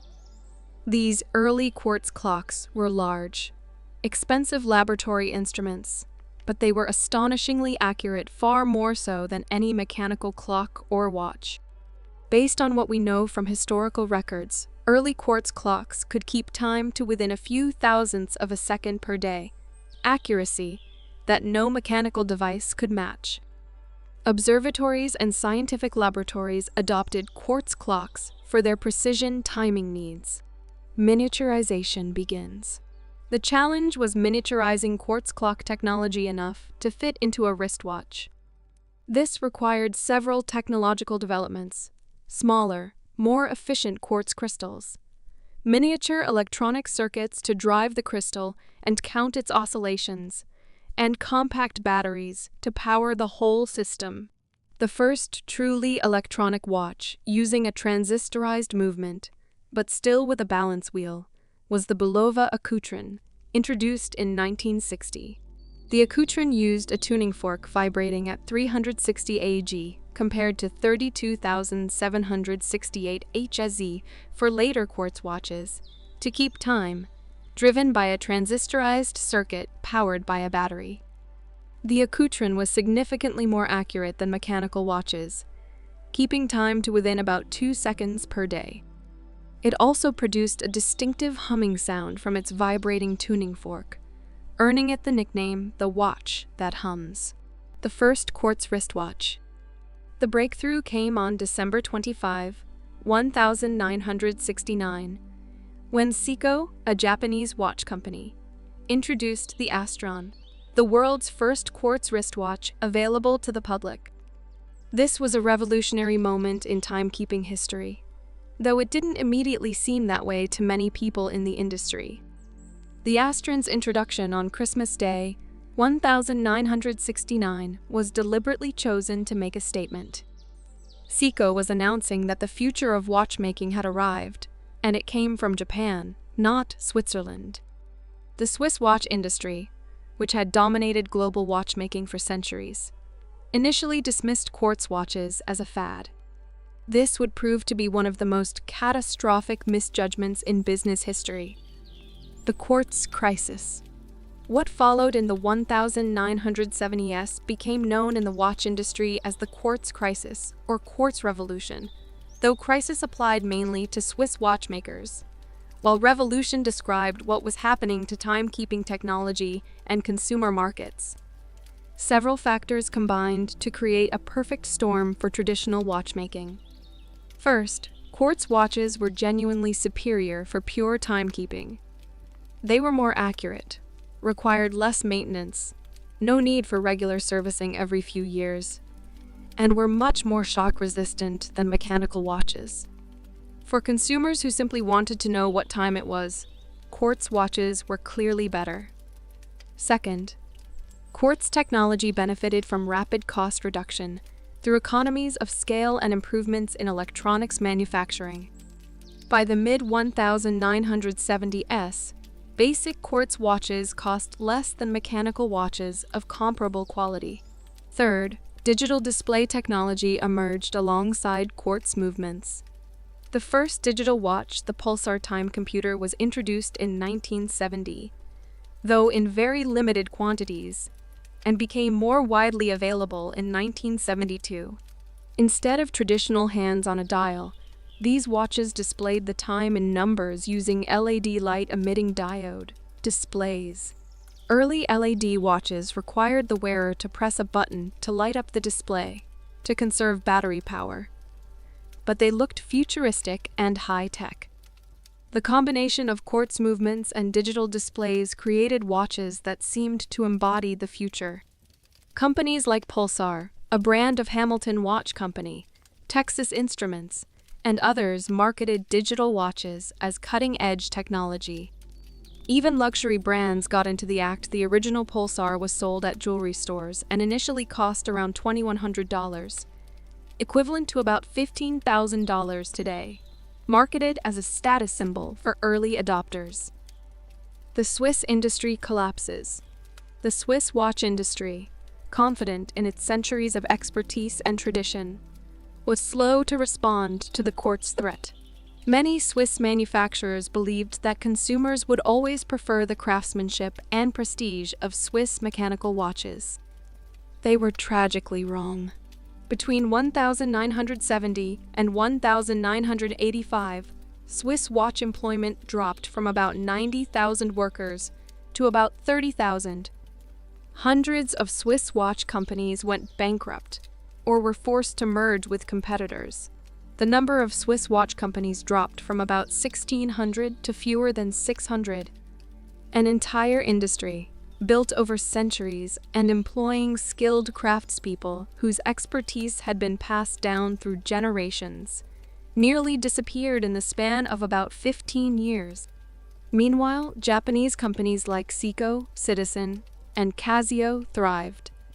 They embraced quartz technology, improved it, and manufactured watches at volumes that Swiss companies couldn't match. By the late 1970s, Japan dominated the global watch market. Seiko alone was producing millions of watches per year, while individual Swiss companies produced thousands or tens of thousands. Other countries also entered the watch market. American companies experimented with various approaches, though most eventually couldn't compete with Japanese efficiency. The Timex company, which had been a major American watchmaker, struggled during this period, but survived by focusing on inexpensive, durable watches, marketed with the famous slogan, "Takes a licking and keeps on ticking." Digital watch features proliferate. As quartz and digital technology advanced, watches gained new features that would have been impossible with mechanical movements. Chronograph functions, stopwatch capabilities, could be implemented in electronics much more easily than with mechanical gears. Alarms, multiple time zones, calendars showing the date, day of week, and even the year all became standard features on even inexpensive watches. Calculator watches appeared in the mid-1970s, with Pulsar introducing a calculator watch in 1975. These watches had tiny buttons and could perform basic arithmetic operations, addition, subtraction, multiplication, and division. While the calculators were difficult to use due to the tiny buttons, they represented the first smartwatches with computing capabilities beyond just timekeeping. Throughout the late 1970s and early 1980s, watch companies experimented with various features. There were watches with games, simple ones like electronic hide and seek, watches with address books, watches that could store phone numbers, watches with radio receivers, and even watches with translation capabilities, storing common phrases in multiple languages. Most of these features were gimmicky and poorly implemented due to the severe constraints of small size and limited battery power. but they foreshadowed the smartwatches that would emerge decades later. LCD liquid crystal display. Technology replaced LED displays by the late 1970s because LCDs consumed much less power and could show the time constantly without requiring a button press. This made digital watches more practical for daily use. The Swiss fight back. The Swiss watch industry's salvation came from an unexpected source, a Swiss engineer named Nicolas Hayek, who would later be called the savior of the Swiss watch industry. In the early 1980s, Hayek was brought in as a consultant to help two struggling Swiss watch companies, SSIH, which owned Omega and Tissot, NASU, AG, which owned various other brands, figure out how to survive. Hayek's solution was counterintuitive. The Swiss should embrace Quartz technology for affordable watches, but create a completely new kind of product. Fashionable, affordable, colorful quartz watches, positioned as accessories and fashion statements, rather than just timekeeping tools. Meanwhile, Swiss companies should emphasize the luxury, craftsmanship, and prestige of high-end mechanical watches, positioning them as status symbols and works of art, rather than competing on pure accuracy.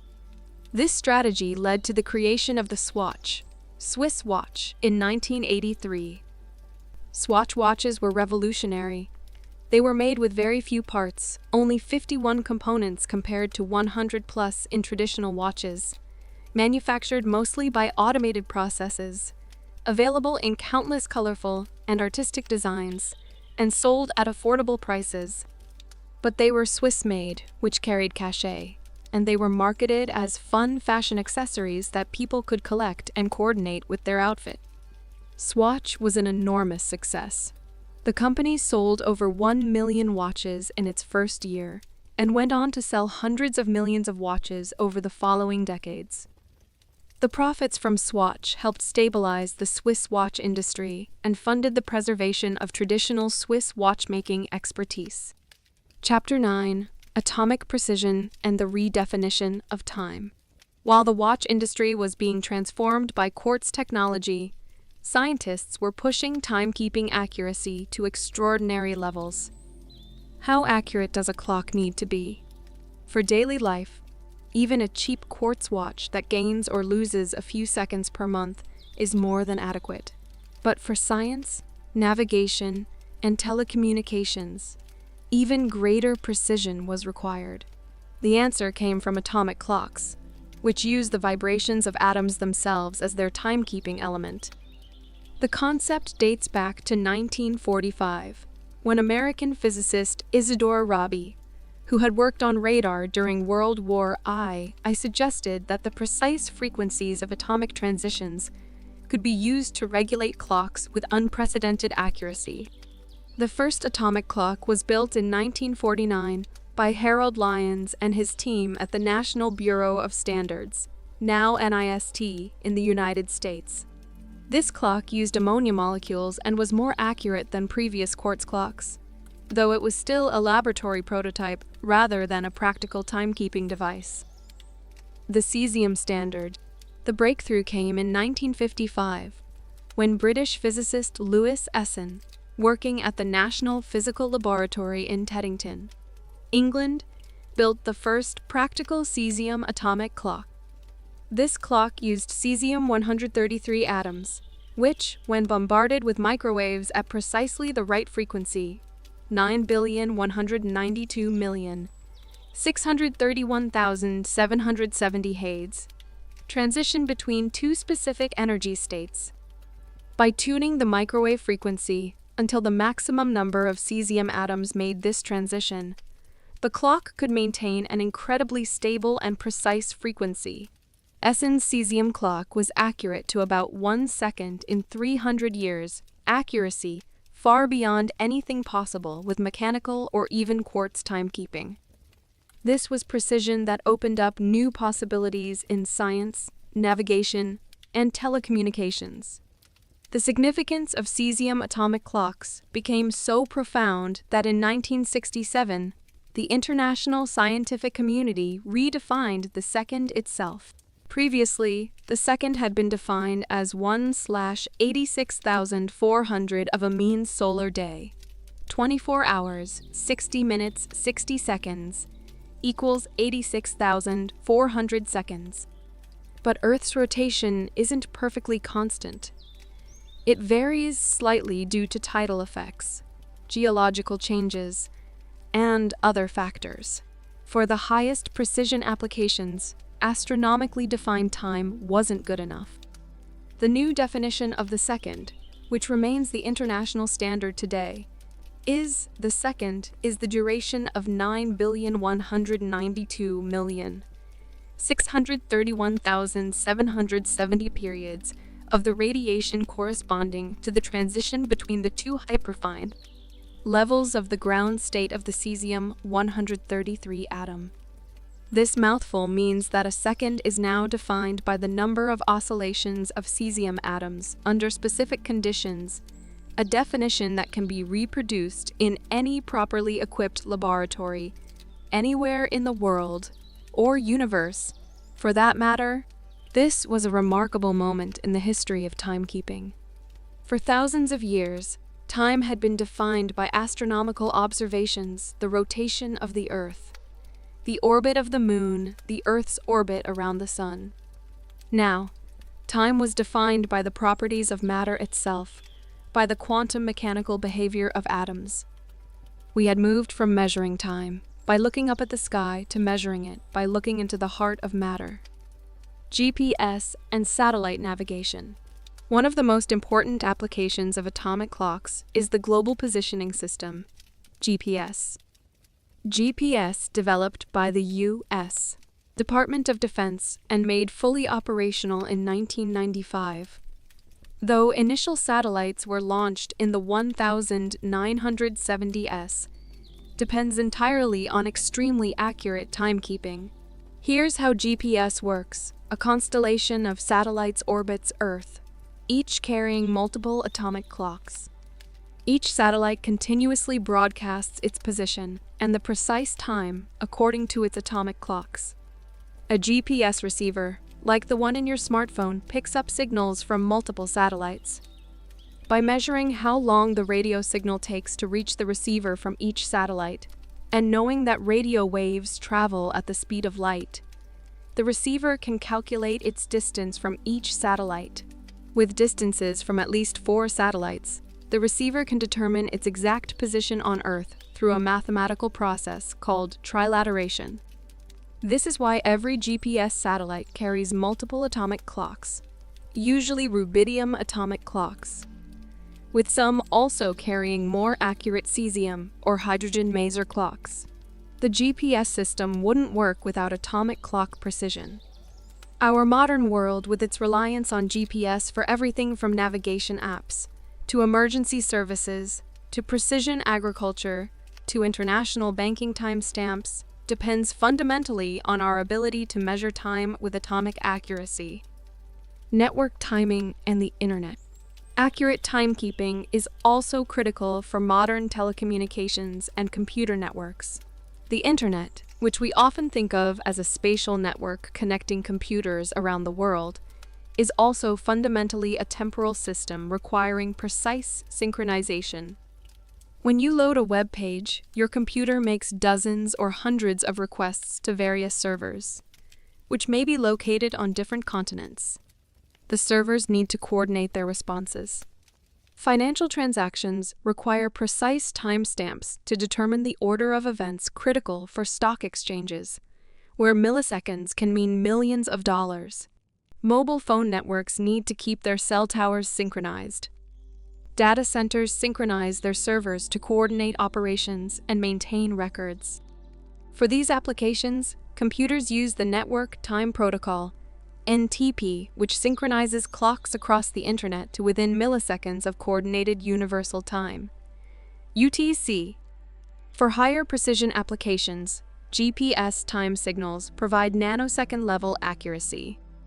Many telecommunications facilities, data centers, and financial institutions maintain their own GPS receivers or cesium atomic clocks to ensure accurate timekeeping. This means that the modern digital world runs on atomic time. Every Google search, every financial transaction, every phone call, every text message depends on synchronized clocks, ultimately referenced to atomic standards. We've moved from a world where being late for dinner was the main consequence of inaccurate timekeeping to one where even microsecond inaccuracies in time measurement could cause financial chaos or network failures. Optical atomic clocks, the future of precision. Cesium atomic clocks remain the international standard, but they're no longer the most accurate clocks humans can build. Since the 1990s, physicists have developed optical atomic clocks that use optical frequencies, visible light, rather than microwave frequencies. These clocks use atoms like strontium, ytterbium, or aluminum ions whose optical transitions occur at much higher frequencies than cesium's microwave transitions. Why does higher frequency matter? In simple terms, a clock that ticks more times per second can potentially measure time more finely. A cesium clock ticks about 9 billion times per second. An optical atomic clock using strontium atoms ticks about 430 trillion times per second, about 50,000 times faster. Modern optical atomic clocks are accurate to better than 1 second in 15 billion years longer than the current age of the universe. At this level of accuracy, the clocks are sensitive enough to measure relativistic time dilation, caused by height differences of just a centimeter. In other words, a clock 1 centimeter higher than another clock will run measurably faster due to the slightly weaker gravitational field. This extreme precision might seem like scientific overkill, but it has practical applications. Ultra-precise clocks could detect underground cavities or mineral deposits by measuring tiny variations in gravitational field strength. They could help test fundamental physics theories. And they may enable future technologies we can't yet imagine, just as the inventors of the first atomic clocks in the 1950s couldn't have imagined GPS-E. The international scientific community is considering redefining the second once again, this time based on optical atomic clock standards rather than cesium. This change hasn't been made yet, partly because scientists want to ensure that different types of optical clocks agree with each other to sufficient precision, and partly because the infrastructure for distributing time signals, which currently relies on cesium standards, would need to be updated. Chapter 10. The Smartwatch Revolution. By the early 21st century, timekeeping technology had split into two distinct categories. On one hand were mechanical watches, now luxury items valued for craftsmanship and heritage. On the other were quartz watches, cheap, accurate, and ubiquitous. Both types of watches were purely dedicated to timekeeping, and perhaps some additional functions like chronographs or calendars. But a new category was emerging, watches that could do much more than tell time. The smartwatch, which seems like a recent innovation, actually has roots going back several decades. But it took the convergence of several technologies, miniaturized electronics, low-power processors, efficient batteries, wireless connectivity, and smartphones to make smartwatches practical and useful. Early smartwatches. The first watches with computing capabilities beyond simple timekeeping appeared in the 1980s. We've already mentioned calculator watches, which appeared in the 1970s. In 1984, Seiko introduced the UC2000, a watch that could connect to a computer to download information. The watch had 2 kilobytes of memory, enough to store short notes or phone numbers, and used a custom keyboard for data entry before uploading to the watch. While innovative, it was too complex and expensive to gain widespread adoption. In 1994, Seiko introduced the message watch, which could receive pages, remember pagers, from a special service. Users could receive short text messages on their watch, essentially the first notification-capable smartwatch, though with very limited functionality. Casio, always innovative with digital watches, introduced watches with various smart features throughout the 1980s and 1990s databanks that could store contact information, watches with television remotes, watches that could receive data from sensors. But these were all special-purpose devices with limited functionality. The first device widely recognized as a true smartwatch was the Samsung SPHW-10, released in 1999 in South Korea. This watch could make and receive phone calls using a built-in speaker and microphone. However, it was bulky, had very short battery life, and didn't catch on widely. Similar attempts by other companies through the early 2000s had limited success, the technology wasn't quite ready, and the use cases weren't compelling enough. Microsoft SPOT an ambitious failure. In 2004, Microsoft launched an ambitious smartwatch platform called SPOT Smart Personal Objects Technology. SPOT watches could receive information wirelessly through FM radio signals, news headlines, weather forecasts, stock quotes, sports scores, and other data. Several watch manufacturers partnered with Microsoft to produce SPOT watches, including Fossil, Suunto, and Tissot. The concept was ahead of its time in some ways. Wireless data delivery to watches, customizable information streams, and integration with Microsoft services like MSN Direct. However, SPOT had several fatal flaws. The data was one-way only. Watches couldn't send information back. The service required a subscription fee. The watches were bulky and unattractive. Battery life was measured in days rather than weeks. And most importantly, smartphones were becoming increasingly capable and popular. Microsoft discontinued the SPOT service in 2008, and the watches became useless without the data service. It was an expensive failure, but it demonstrated both interest in smartwatch-type devices and the challenges of making them successful. The smartphone changes everything. The launch of the iPhone in 2007 and the subsequent proliferation of smartphones fundamentally changed the landscape for watches of all types. Suddenly, millions of people carried powerful computers in their pockets that included accurate clocks, synchronized via cellular networks. The practical need for a separate wristwatch declined significantly. Many people, especially younger generations, stopped wearing watches altogether. Why bother when your phone tells the time? This trend worried the watch industry, but it also created an opportunity. If the watch could do things the phone couldn't do, conveniently, it might remain relevant.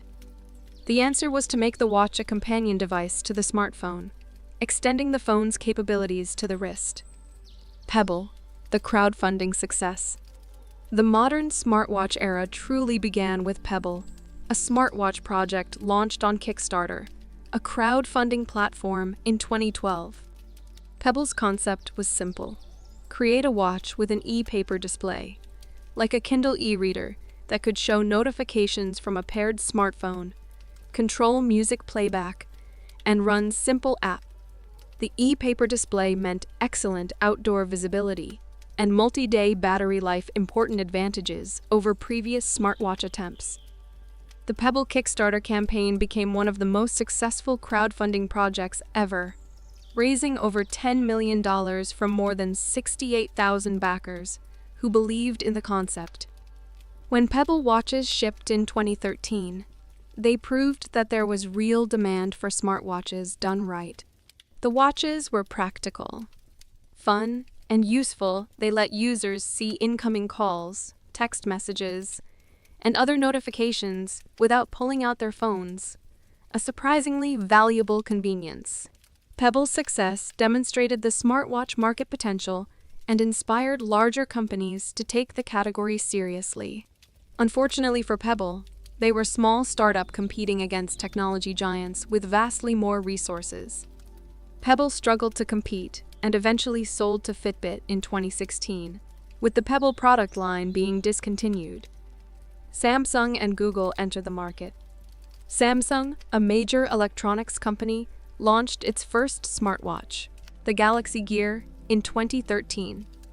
The Gear was more ambitious than Pebble, with a color touchscreen, camera, and integration with Samsung smartphones. However, it was also more expensive, had shorter battery life, measured in less than a day, and worked only with Samsung phones. Still, it demonstrated that major manufacturers saw potential in the smartwatch category. Google, already dominant in smartphone operating systems with Android, announced Android Wear in 2014, later renamed Wear OS. This operating system could power smartwatches from various manufacturers, similar to how Android powers phones from many companies.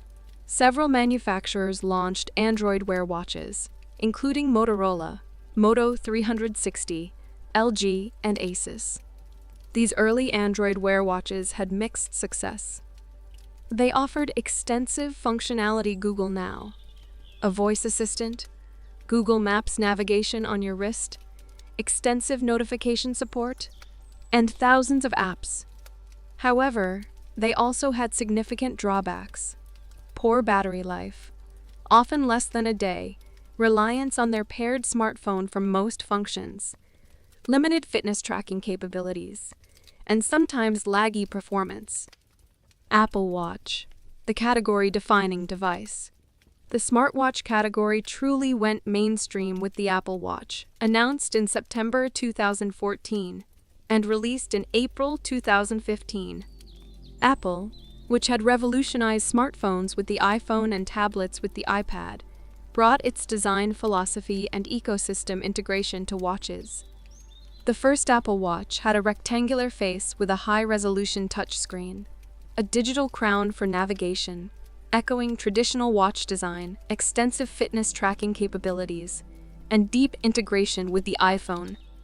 It could display notifications, run apps, make payments via Apple Pay, monitor heart rate, track workouts, and much more. Apple also paid attention to aesthetics in a way previous smartwatch makers hadn't. The watch came in multiple case materials: aluminum, stainless steel, and gold. Various sizes, and with extensive band options: sport bands, leather bands, metal link bracelets, and designer collaborations. Apple positioned the watch not just as a tech gadget, but as a fashion accessory and jewelry piece, much like traditional watches. The Apple Watch faced initial skepticism. Critics questioned whether people really needed another device, especially one tethered to the iPhone. Battery life was limited to about a day, requiring nightly charging. The value proposition wasn't immediately obvious to everyone, but Apple persisted and iterated. Each new generation brought improvements: better processors for smoother performance, brighter displays, improved battery life, cellular connectivity, allowing the watch to function independently of the iPhone for calls and data, more sophisticated health monitoring, and refined software. By 2017, Apple Watch had become the best-selling watch of any type in the world, surpassing traditional Swiss watch companies like Rolex in sales volume, though not revenue. Health and fitness, the killer application.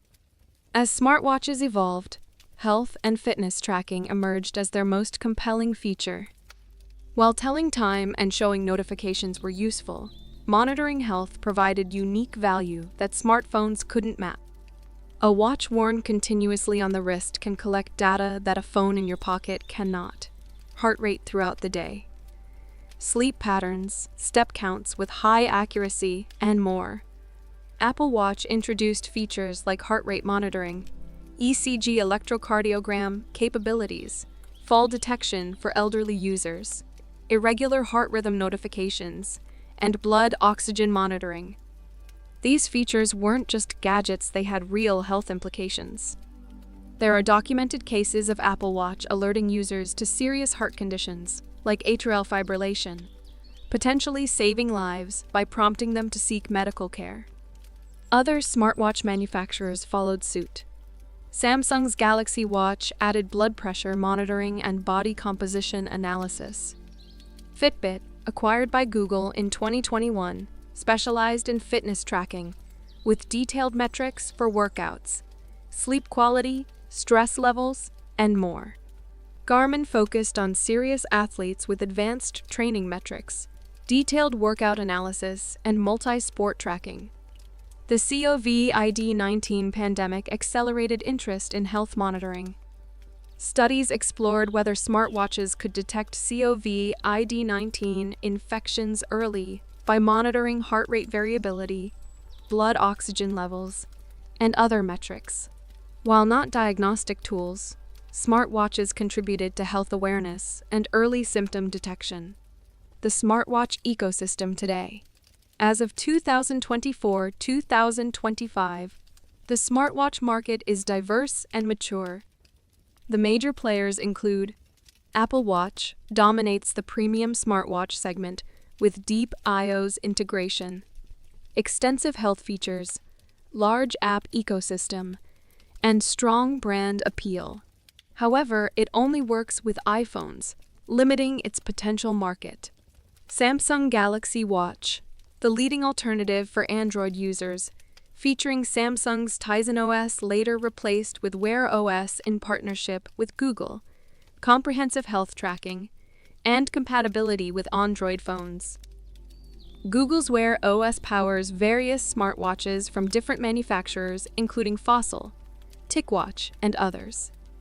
Offers the most open ecosystem, but sometimes suffers from fragmentation and inconsistent quality across devices. Garmin focuses on fitness enthusiasts and athletes with exceptional battery life, often a week or more, detailed training metrics, and specialized sports features. Less focused on smart features, more on fitness and outdoor activities. Fitbit, acquired by Google. These devices emphasize health and fitness tracking with excellent sleep monitoring and a large community for motivation and challenges. Luxury smartwatches, traditional watch brands entered the smartwatch market with mixed results.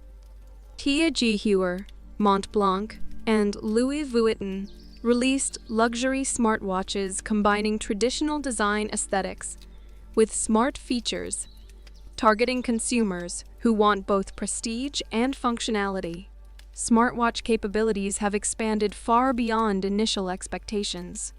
Modern smartwatches can make phone calls, send text messages via dictation, or predefined responses, make payments via NFC, provide turn-by-turn navigation, control smart home devices, track detailed sleep patterns, monitor multiple health metrics, run thousands of apps, receive and respond to notifications from virtually any smartphone app, track dozens of different workout types, and even detect when the wearer has fallen and automatically call emergency services. Battery life remains a challenge, with most smartwatches requiring charging every 1 to 3 days. Though some fitness-focused models can last a week or more. This limitation means that smartwatches haven't completely replaced traditional watches. Many watch enthusiasts still prefer mechanical or high-end quartz watches for their aesthetics, craftsmanship, and the fact that they don't need charging.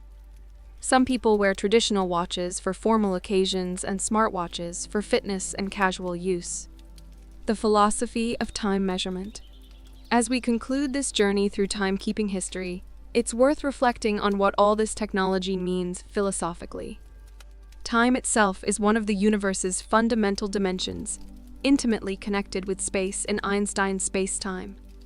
Yet our perception and measurement of time is distinctly human. We've gone from observing the sun's shadow to counting oscillations of cesium atoms at 9 billion cycles per second. We've gone from church bells marking approximate hours to atomic clocks, precise to better than a second in 15 billion years.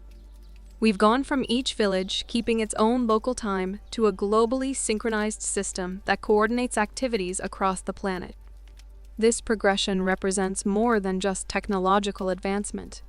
It reflects humanity's increasing desire and ability to coordinate complex activities, to optimize efficiency, to schedule and plan with precision.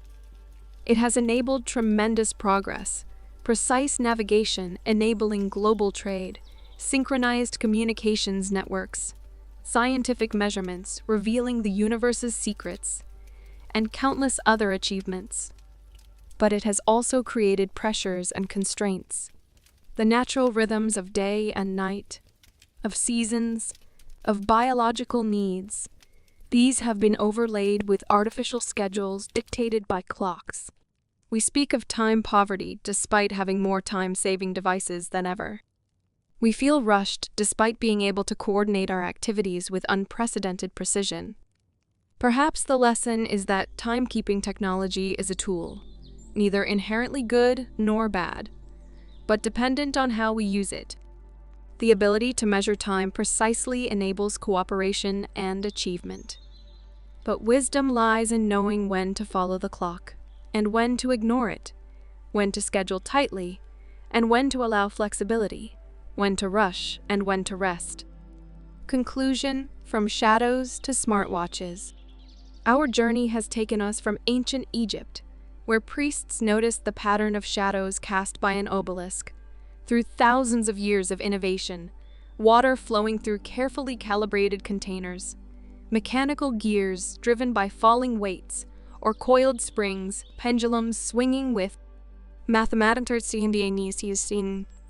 heartbeats and remind us of appointments. Each stage built on what came before. The mechanical clock borrowed the escapement concept from automatic bells. The pocket watch miniaturized the tower clock. The wristwatch adapted the pocket watch for convenience. The Quartz watch replaced mechanical movements with electronic oscillators. The atomic clock used quantum mechanical atomic transitions. The smartwatch combined timekeeping with computing, communication, and sensors. Throughout this history, timekeeping has been driven by specific needs. Agriculturalists needed to track seasons. Monks needed to schedule prayers. Sailors needed to determine longitude.